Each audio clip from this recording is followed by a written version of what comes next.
Shalom. Pada hari ini 24 Januari, judul renungan kita adalah Tira. Tira membawa Abram anaknya, Lut anak Haran cucunya, serta Sarai menantunya, yaitu istri Abram anaknya, keluar bersama-sama dari Ur Kasdim untuk pergi ke tanah Kanaan. Tetapi ketika sampai di Haran, mereka pun menetap di sana. Kejadian 11 ayat 31.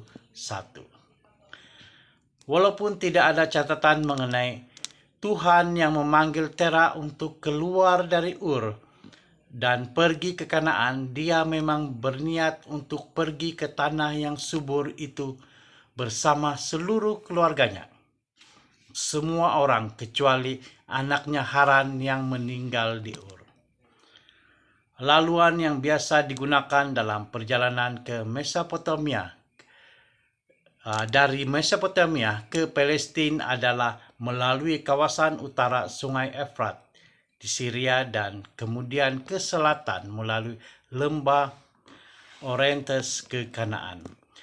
Tira dan keluarganya berjalan melalui perjalanan ini. Ia memang perjalanan yang panjang, berjalan kaki maupun menaiki unta. Pada masa itu, karavan akan pergi dan kembali melalui jalan itu, sementara perompak menunggu di sepanjang jalan. Perjalanan itu perlu menyeberangi padang belantara dan mendaki jalan yang lasak. Tetapi perjalanan itu terhenti.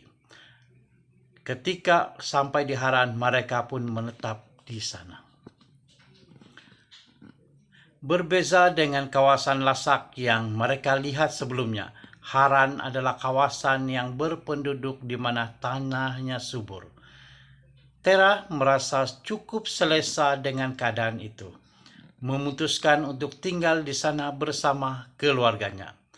Walaupun Tera coba untuk pergi ke tanah perjanjian, dia hanya sampai ke Haran di Syria. Setelah Tera mencapai usia 205 tahun, meninggallah dia di Haran. Kita boleh baca dalam ayat yang ke-32. Pengakhiran yang menyedihkan. Orang yang sepatutnya pergi ke Kanaan mati di tengah perjalanan karena dia berhenti dan menetap. Perhatikan bagaimana keluarga Tera terpengaruh dengan keputusannya. Anaknya Nahor juga menyukai tempat itu dan menyadari banyak kelebihannya. Dia juga memilih untuk tinggal di Haran dan menjadikan perpecahan dalam keluarga. Kita yang akan pergi ke Kanaan surgawi harus banyak belajar dari pengalaman Tera. Sementara kita melalui jalan yang sempit, kita juga harus mengetahui tarikan-tarikan yang dapat menahan kita di Haran dan keputusan-keputusan yang boleh menjauhkan anak-anak kita dari surga. Semoga kita selalu ingat bahwa kita hanya orang asing dan musafir di muka bumi ini. Ibrani 11 ayat 13. Amin. Tuhan memberkati.